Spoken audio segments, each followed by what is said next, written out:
Hello everyone, पुन्हा एकदा स्वागत आपल्या सर्वांचं. तर आज आपण cell the unit of the life NCERTच्या चॅप्टरला सुरुवात केलेली आहे आणि this is the third video lecture on the cell. या सेलवर आपला तिसरा व्हिडिओ लेक्चरचा सेशन आहे. पहिल्यामध्ये आपण इंट्रोडक्टरी पार्ट बघितला होता. दुसऱ्यामध्ये आपण सेल थिअरीच्या संदर्भामध्ये चर्चा केलेली होती. त्या सेल थिअरीमध्ये आपण श्लायडेन होते, त्यांच्याबद्दलचे बघितले. रुडॉल्फ वर्चॉ होते, यांच्याबद्दल चर्चा झालेली आहे. आणि माल्थियास जे आहेत ते शास्त्रज्ञ, त्याबद्दल सुद्धा आपण बोललेले आहेत. तर आज त्याच्या पुढच्या भागाला आपल्याला चर्चा करायला जायचं आहे. जसं मी पूर्वी एकदा आपल्या सर्वांना इन्फॉर्म केलेलं आहे विद्यार्थ्यांनो, की बेटा if you trying hard to get the command over it, याच चॅप्टरला आपल्याला अतिशय सुंदर, this is the basic fundamental type of the biology chapter, fundamental type आहे. आणि ह्यावर जर तुम्हाला नियंत्रण मिळवता आलं आणि ह्याबद्दल जर तुम्हाला सगळं ठेवता आलं तर नक्कीच विद्यार्थ्यांनो तुम्ही बायोलॉजी विषयाला अगदी फार सोपं करून टाकणार. तर चला मग वळू पुढच्या सेशनकडे.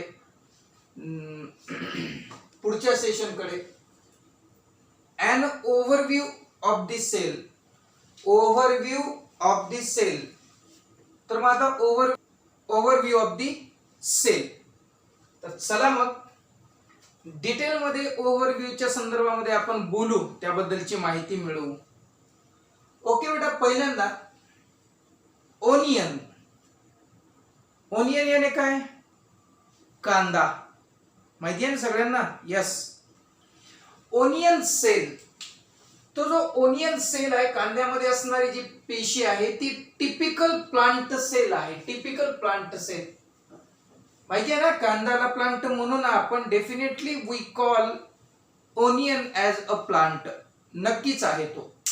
मग त्याची जे एक सेल असणार, एक सिंगल पेशी, ती टिपिकल प्लांट सेल म्हणून कन्सिडर करणार आहोत. Has a distinct cell wall. बेटा त्याच्यामध्ये तुम्हाला डिस्टिंक्ट असं सेल वॉल दिसणार आहे. सेल वॉल, सेल वॉल कळतं? मराठीमध्ये आपण त्याला शास्त्रशुद्ध भाषेमध्ये म्हणू पेशीची भित्तिका. Means the layer present over this cell. सेलच्या आजूबाजूला असलेलं आवरण किंवा सेलचं आवरण, we call them cell wall. Okay, कारण प्लांट सेल बद्दल बोलतोय, लक्षात घ्या. The onion cell is a typical plant cell, has a distinct cell wall as its outer boundary. म्हणजे काय रे बेटा?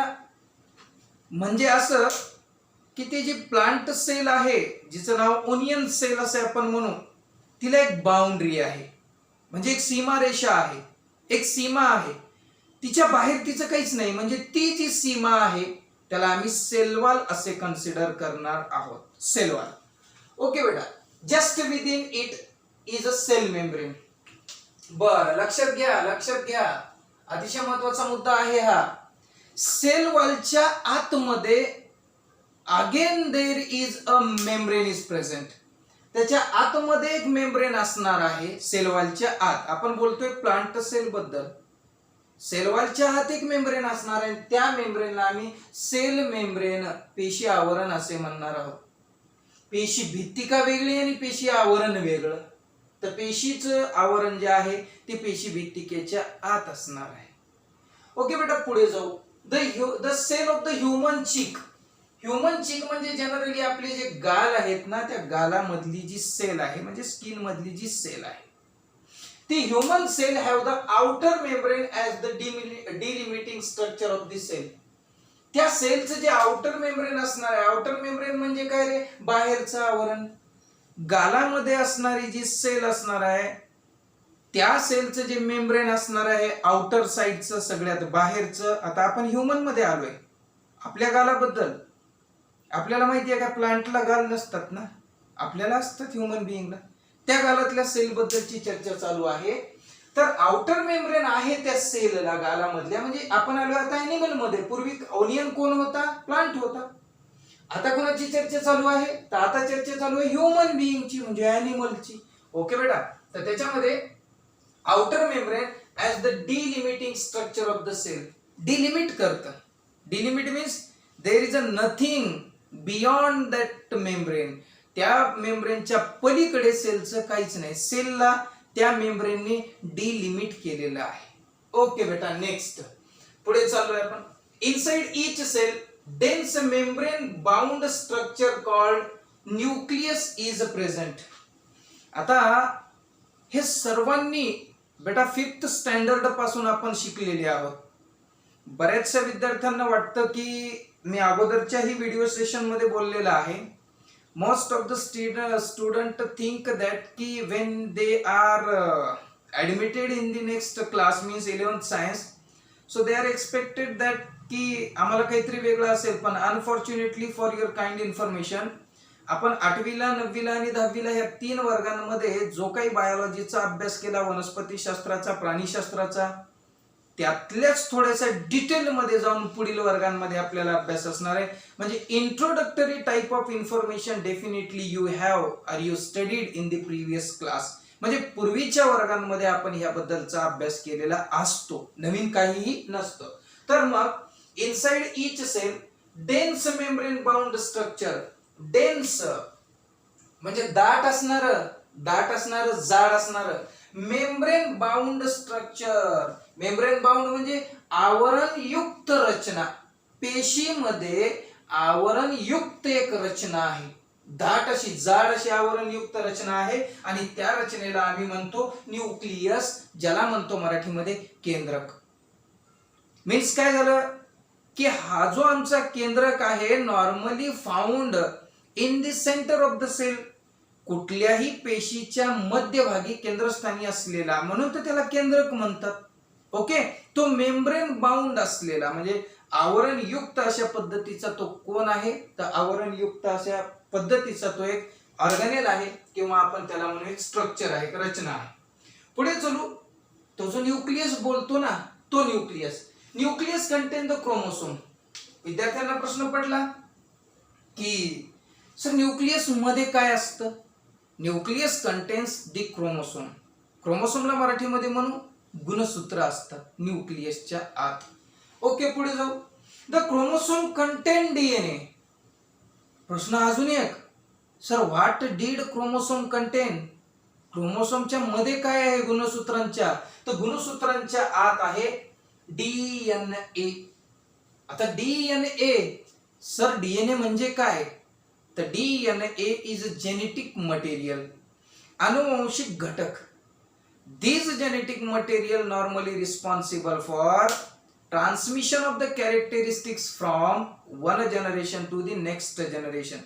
एका पिढीतून दुसऱ्या पिढीमध्ये गुणधर्म पाठवणारा जो फॅक्टर असतो सेलमध्ये, सेलच्या न्यूक्लियसमध्ये, त्याला आपण जेनेटिक मटेरियल म्हणतो. आणि मोस्टली आणि broadly there is a 2 type of genetic material existed in the biological world. And this genetic material is DNA and RNA. तर आपल्याला डीएनए आपल्या बघायला मिळतो. तर हा जेनेटिक मटेरियल आहे, क्रोमोसोमच्या आत असतो. काय काय बघितलं? सेल, सेलच्या मध्यभागी कोण? न्यूक्लियस, न्यूक्लियसच्या आत कोण? क्रोमोसोम, क्रोमोसोमच्या आत कोण? DNA. Okay, the cell that have the membrane bound nuclei called as a eukaryotic cell. आता अजून एक गोष्ट सांगतोय, महत्वाची गोष्ट आहे बेटा, लक्षात घ्या. काय बोललो की broadly there were 2 type of the cells are existed. 2 प्रकारच्या सेल ह्या अस्तित्वात आहेत. मुख्य प्रकार बोलू, एक आहे प्रोकॅरियोटिक, दुसरी आहे यूकॅरियोटिक. या सेलची नावे ऑलरेडी आपण अगोदरच्या वर्गांमध्ये नक्कीच ऐकलेली आहात, त्याबद्दल शिकलेले सुद्धा आहात. पण त्यावेळेस आम्ही सिरियसली नव्हतो, हे आम्हाला नव्हतं माहिती की परत आम्हाला 11वीला किंवा पुढील वर्गांमध्ये आम्हाला असेल. आम्ही फक्त जिम्मेदारी थोडीशी झटकून टाकली की ठीक आहे एवढंच वर्ष रे, एकदा परीक्षा देऊ, पुढे काय आपल्याला काहीतरी वेगळंच असणार आहे. Nothing for your kind information. This type of content of the biology still continue till आप जब तक पडोगे, जितके दिवस तुम्ही आज शिक्षण घेणार आहात तेवढे दिवस तुम्हाला असणारच आहे. म्हणून युकॅरियोटिक आणि इथं खाली लिहिलेलं आहे प्रोकॅरियोटिक सेल. आजही युकॅरियोटिक आणि प्रोकॅरियोटिक मग काय सांगणार, this is the first major type of the difference between these two cells. Major type of difference आहे तो अशा पद्धतीचा डिफरन्स आहे बेटा. ज्या सेल मध्ये, वन्स अगेन मी मराठी प्लस इंग्लिश बोलतोय, इंग्लिश मध्ये पण सांगतोय, the cell which contain membrane bound nucleus. ठीक आहे, एवढंच म्हणा. ज्या सेल मध्ये मेम्ब्रेन बाउंड न्यूक्लियस असतो, केंद्रकावर आवरण असतं, ज्या सेलच्या केंद्रकावर आवरण आहे त्या सेलला युकॅरियोटिक म्हणा. आणि आता तुम्हाला कळलं, तुम्हीच मला एक सांगताय, तुमच्या डोक्यात आलेलं आहे, sir the cell which can not content और द सेल विच लॅक, जिच्यात अभाव आहे कशाचा, मेम्ब्रेन बाउंड न्यूक्लियसचा. म्हणजे न्यूक्लियस आहे पण त्यात आवरण नाही. आवरण नसेल तर ती प्रोकॅरियोटिक होते आणि न्यूक्लियसवर आवरण असेल तर ती युकॅरियोटिक होते. Means now you are capable to understand this concept very clearly in our mother tongue. मराठीमध्ये आम्हाला कळतंय, तर हेच करायचं आहे आपल्याला की इंग्लिश मध्ये. ओके बेटा, पुढे चालतो मी की युकॅरियोटिक आणि प्रोकॅरियोटिक. आता बोललो की मेम्ब्रेन बाउंड न्यूक्लिय असेल, मेम्ब्रेन बाउंड, तर त्याला आपण म्हणणार आहोत बाळांनो, मेम्ब्रेन बाउंड असेल तर त्याला म्हणा युकॅरियोट. आणि जर लॅक असेल, लॅक याने अभाव, मेम्ब्रेन नसेल तर त्याला प्रोकॅरियोटिक असे म्हणा. म्हणजे आता सध्या आज तिसऱ्या चॅप्टर म्हणजे तिसऱ्या सेशन मध्ये आपल्याला कळलेलं आहे की दोन प्रकारच्या मुख्य सेल आहेत. पुढे बोलतो, in pro and eukaryotic cell semi fluid matrix called cytoplasm. दोन्हीही प्रकारच्या सेल मध्ये, भलेही ती प्लांट सेल असो और भलेही ती कोणती ॲनिमल सेल असो, दोन्हीही, आणि मग ती प्रोकॅरियोटिक असो का युकॅरियोटिक असो, दोन्हीही सेलच्या आत तुम्हाला सेमी फ्लुइड म्हणजे जे पूर्णपणे फ्लुइड नाही, अर्धवट असलेला थोडासा चिकट द्रव्य पदार्थ दिसतो, त्याला मॅट्रिक्स असे आपण म्हणतो. अजून एक नाव आहे त्याला सायटोप्लाझम, ज्याला मराठीमध्ये शास्त्रशुद्ध भाषेत म्हणतो पेशी द्रव्य. That cytoplasm present around the nucleus, न्यूक्लियसच्या अवतीभोवती तो प्रेझेंट असतो. ओके बेटा, पुढे जाऊ आपण. हे लक्षात घ्या काय बोलतोय ते. पुढे, cytoplasm occupies the volume of the cell. Cytoplasm, matrix बद्दल बोलायचं. मॅट्रिक्स काय आहे? Matrix is a type of the fluid, living type of the fluid which show the presence of various type of organic inorganic substances. अनेक प्रकारचे organic inorganic substances त्यात असणारं सेलला जिवंत ठेवणारे एक फ्लुइड आहे आणि त्या फ्लुइडला आम्ही मॅट्रिक्स असे म्हणतो. कदाचित तुम्हाला असे वाटेल, सर आमची तर मॅट्रिक्स झाली. ती मॅट्रिक वेगळी बेटा, ते 10th क्लास होता आणि हे नाही, हे सेलच्या आत आहेत आपण. ठीक आहे ना. आपण आता आपल्याच बॉडीतल्या सगळ्यात छोट्याशा एकदम स्मॉल फॅक्टरकडे गेलेलो आहोत, मध्ये आहोत सेलच्या आत. ओके बेटा, पुढे चला. एक उदाहरण देऊ. आपण ज्या कुटुंबामध्ये राहतो त्या कुटुंबातले जे वडील आहेत, तर आपलं जे घर आहे बेटा पूर्ण, त्या घराला आपण सेल असं कन्सिडर करायचं. काय करायचं? Your house is the cell and different large number of the peoples are right now present in the house. त्या घरामध्ये मग आई आहे, आपली बहीण आहे, आपण आहोत, वडील आहे. तर मग हे सगळे जे आहेत, मग आपल्या ह्याच्यातला मेन कोण आहे? आपले पप्पा, आपले बाबा, आपले वडील, आपले देव आहेत ते. मग आमचे वडील म्हणजे, आता घर म्हणजे कोण? घर म्हणजे सेल. घरातला प्रमुख कोण? देव. देव म्हणजे कोण? वडील. वडील म्हणजे कोण? न्यूक्लियस. ओके. आणि मग हे आजूबाजूला, मग सर मी राहिलो, माझी ताई राहिली, सर छोटा भाऊ राहिला, आई राहिली. ओके, मग त्यांना आपण सांगू ना, जसे जसे पुढे चाललो रिकामं कुणालाही नाही ठेवायचं, आपल्याला सगळ्यांना सांगायचे पद्धतशीर. त्या पद्धतीनं cytoplasm occupies the volume of the cell. एखाद्या सेलचा जो आकारमान आहे, आकारमान, हे सेल छोटी, सेल मोठी, सेल लॉंग असेल, various type of such aspects can determine with the help of the cytoplasm. म्हणजे सायटोप्लाझम ऑक्युपाय करते, लार्ज मोठ्या प्रमाणामध्ये ऑक्युपाइज करते एखाद्या सेलचा सगळ्यात मोठा भाग व्यापण्याचं काम. आपली सेल करत असते. हे झालं बेटा सायटोप्लाझमच्या संदर्भातली थोडीशी माहिती. पुढे चाललोय आपण. Cytoplasm is the main arena of the cellular activity in both type of cell. Both type of cell, both कोणत्या हो सर? त्याच का त्या प्रोकॅरियोटिक आणि eukaryotic? Yes, I am talking about these two cell. त्या सेलमध्ये सायटोप्लाझम फारच महत्वाचं आहे. अरे सायटोप्लाझम आहेत म्हणून तर त्या सेल जिवंत आहेत, आणि if there is a no cytoplasm these cells were dead. त्या सेल तर मेलेल्या असतील, त्या मरून जातील.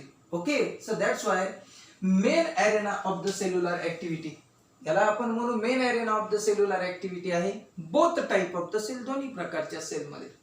Various chemical reaction. विद्यार्थ्यांना प्रश्न पडला की सर आपण त्या सायटोप्लाझमला इतकं का महत्व द्यायचं, तिला मेन एरेना का म्हणायचं, मेन एरेना का म्हणायचं? तर खाली उत्तर लिहिलेलं आहे बेटा, various chemical reactions occur in it. बापरे, म्हणजे केमिकल रिएक्शन घडतात का त्याच्यामध्ये? Yes, various type of chemical reactions are 24/7 continuously consistently takes place in the cytoplasm. अरे सायटोप्लाझम मध्येच त्या रासायनिक अभिक्रिया होत असतात, आणि these chemical reaction can determine the living state of the sale.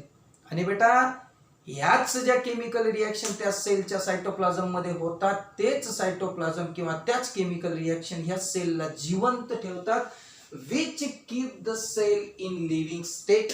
म्हणजे जिवंत अवस्थेमध्ये जर सेलला ठेवायचं असेल तर त्या सेलमध्ये कंटिन्युअसली केमिकल रिएक्शन घडल्या पाहिजे, आणि केमिकल रिएक्शन घडण्यासाठी जे काही लागतं ते म्हणजे सायटोप्लाझम आहे. सायटोप्लाझम हे होतं पुढे. सर आता बोललोय आपण सायटोप्लाझम, न्यूक्लियस बद्दल इंट्रोडक्टरी पार्ट तर संपलाय. Beside the nucleus the eukaryotic cell have other membrane bound. तुम्हालाही प्रश्न पडला बेटा, सर न्यूक्लियस सोडून काही दुसरं कोणी असतं का नसतं सेलमध्ये? तुम्ही सायटोप्लाझम सांगितला, यस. आता सायटोप्लाझम संपल्यानंतर कोणी न्यूक्लियस पण बोललात, यस. आता हे दोघं सोडून काही आहे का नाही? यस आहे.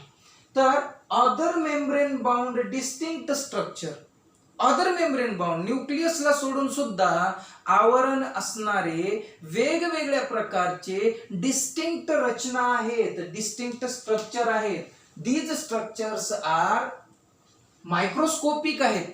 मायक्रोस्कोपिक म्हणजे सूक्ष्म एकदम, म्हणजे we can not see them with our naked eyes. आमच्या उघड्या डोळ्यांनी आम्ही नाही बघू शकत.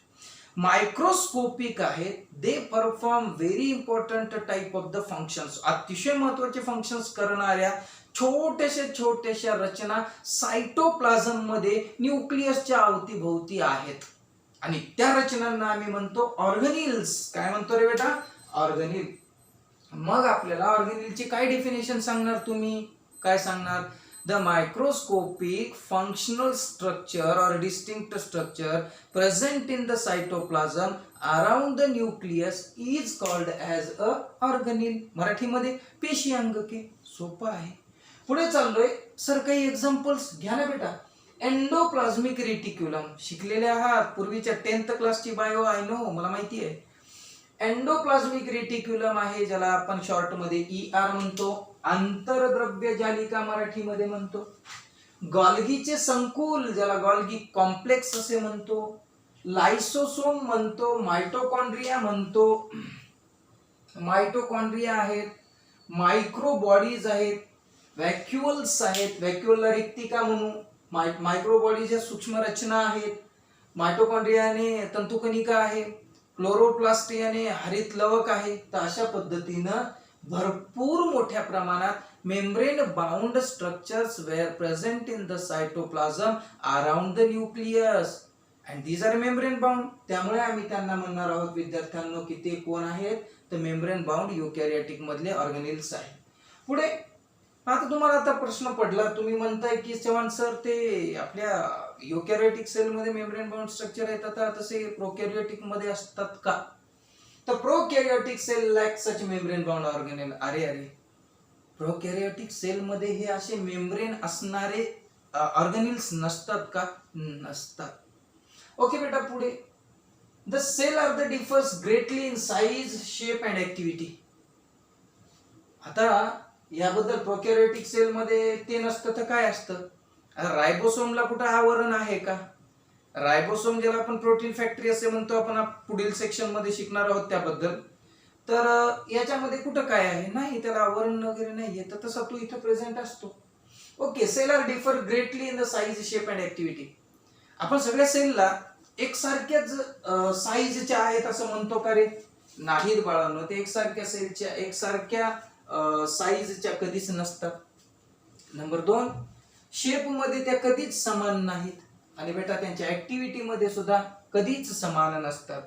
म्हणजे ऍक्टिव्हिटी सुद्धा वेगळ्या वेगळ्या करतात, साईज सुद्धा त्यांची वेगळी आहे, आणि दुसरी गोष्ट म्हणजे काय, तर त्यांचा शेप सुद्धा कसा असणार आहे, डिफरंट असणार आहे. ओके, तर मग पुढच्या मुद्द्याकडे जाऊ आपण. काही उदाहरण दिलेली आहेत आपल्याला की मायक्रोप्लाझ्मा. मायक्रोप्लाझ्मा आहे स्मॉलेस्ट सेल आहे, सगळ्यात स्मॉलेस्ट, आणि ती जवळपास 0.3 मायक्रॉन मीटर एवढी लेंथ मध्ये आहे मायक्रोप्लाझ्मा. ओके, पुढे जाऊ आपण. त्यानंतर बघू बॅक्टेरिया. कुड बी बॅक्टेरिया माहिती आहे ना, जीवाणू. ओके, तर तो जीवाणू 3 ते 5 मायक्रॉन मीटरचा असणार आहे, 3 ते 5. त्यानंतर बेटा largest isolated single cell, largest सगळ्यात मोठी आयसोलेट केलेली सिंगल सेल कोणती? आयसोलेट म्हणजे बॉडीच्या बाहेर काढणे. कोणती सेल आहे? Egg of N ostrich. असे प्रश्न नीट साठी, सीईटी साठी अतिशय महत्वाचे असतात. एग ऑफ एन ऑस्ट्रिच म्हणजे इमू पक्षाचं अंड. त्या इमू पक्षाची अंडी जी असतात ती लार्जेस्ट सेल आहे. आणि among multicellular organism, multicellular organism मध्ये जर विचार केला तर आरबीसी माहिती आहे ना, रेड ब्लड सेल. तर रेड ब्लड सेल जी आहे तर ती अबाउट 7 मायक्रॉन मीटरची आहे. किती? 7 मायक्रॉन मीटरची आहे. तर हे जे आता बोललोय आपण की मल्टीसेल्युलर ऑर्गॅनिझम मध्ये जे आहे ते आरबीसी माहिती आहे ना, लाल रक्तपेशी. तर ती जी लाल रक्तपेशी आहे त्या लाल रक्तपेशीचा 7 पॉइंट मायक्रॉन मीटर किंवा 7 मायक्रॉन मीटर एवढी कशामध्ये आहे ती? तर डायमीटर मध्ये आहे. बेटा आपण दुसरी एक सेल जाणतो, नर्व सेल. सगळ्यांनी माहिती अभ्यास केलाय तिचा, नर्व सेल. त्याला अजून एक नाव आहे न्यूरॉन. न्यूरॉन कोणती सेल असते, कुठं असते बेटा ही? तर ही सेल असते ब्रेन मध्ये. म्हणजे या सेल पासून काय तयार झालेला आहे? ब्रेन तयार झालेला आहे, ब्रेन. आणि this cell considered as a longest cell in the body. Longest cell in body म्हणजे आपल्या बॉडी मध्ये प्रेझेंट असलेली जी लॉंगेस्ट सेल आहे, लॉंगेस्ट कळतं ना? यस, लांब आकाराने असणारी कोणती सेल? नर्व सेल किंवा न्यूरॉन. जिच्यापासून काय बनतो? तर ती बनतो ब्रेन. आणि नर्व सेलला मराठीत म्हणू आपण चेतापेशी. आता cell may be greatly vary in a shape. विचार करू, cell may be greatly vary in a shape, vary in shape. आता वेगवेगळ्या प्रकारचे शेप आहेत बेटा सेलला. काय बोललोय मी की त्या जे सेलचे शेप आहेत ते खूप वेगवेगळे आहेत, अनेक वेगवेगळे. मग आता सर सांगा ना मग ते कोणते? काही सेल तुम्हाला बेटा एक एक्झाम्पल म्हणून सांगू, डिस्क शेप्ड दिसतील, डिस्क याने तबकडी. काही सेल तुम्हाला पॉलिगोनल टाइप दिसतील बेटा, पॉलिगोनल टाइप. काही सेल तुम्हाला कॉलमनार सुद्धा दिसतील, एखाद्या कॉलम सारख्या, स्तंभासारख्या दिसतील, कॉलमनार टाइप बी दिसतील. काही सेल तुम्हाला क्युबॉइड टाइप दिसतील, क्युबॉइडला आपण म्हणू घनासारख्या आकाराच्या दिसतील. ओके, काही सेल तुम्हाला थ्रेड लाईक स्ट्रक्चर दिसतील विद्यार्थ्यांनो, थ्रेड याने धागा, दोरा रे, दोऱ्यासारखा. आणि काही सेल्स अशा आहेत की ज्यांना काही आकारच नसणार आहे, म्हणजे त्या कशा? तर इररेग्युलर टाइप सुद्धा दिसणार आहेत, इररेग्युलर टाइप सुद्धा सेल्स आहेत. मी काय सांगतोय, काय लिहिलेत माझ्या प्रिय मुला मुलींना बेटा? हे लिहिलेलं आहे disc shape, polygonal shape, columnar shape, cuboid shape, thread shape आणि irregular shape. These are the shape of the cell. Okay, आता पुढचा मुद्दा की हे जे शेप आहेत ते ठरतात कसे? Who decide the shape of the cell? सेलचा जो काही शेप आहे तो ठरतो कसा, कशावरून ठरतो? तर तो depend upon the function of the cell they perform. म्हणजे एखादी सेल कोणतं फंक्शन करते त्यावरून तिचा शेप मोस्टली ठरत असतो. म्हणून shape of the cell mostly depend upon the shape of cell mostly depends upon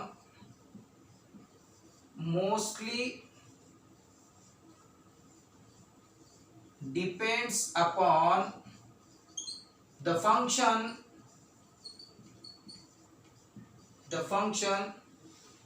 that they perform. म्हणजे एखादी सेल काय काम करते, एखाद्या सेलचं फंक्शन काय आहे, त्या फंक्शन वरून सेलचं काय ठरतं तर शेप ठरत असतो. म्हणून shape of the cell mostly depends on the function they perform.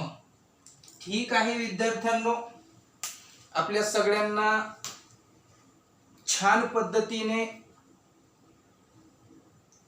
हे सेक्शन समजलेलं असेल अशी अपेक्षा करतो. आणि नेहमीच्या व्हिडिओमध्ये I am requesting to everyone, unfortunately would you have any kind of the doubt related to the particular content, so please stay connected with myself, with my WhatsApp number. माझ्या WhatsApp नंबरशी कनेक्ट राहा आणि personally मला call पण करू शकता. आणि वैयक्तिकरित्या पुन्हा एकदा आपल्या सर्वांना विनंती करतोय की this is the basic fundamental chapter, आणि this basic fundamental chapter can determine your performance in the biology subject. Biology सब्जेक्टच्या परफॉर्मन्सवर इन्फ्लुएन्स टाकणारा हा चॅप्टर असणार आहे. तर ह्या ठिकाणी हे व्हिडिओ लेक्चर आपलं संपवतो आणि विद्यार्थ्यांना आपल्या सर्वांना शुभेच्छा and wish you all the best and God bless you all.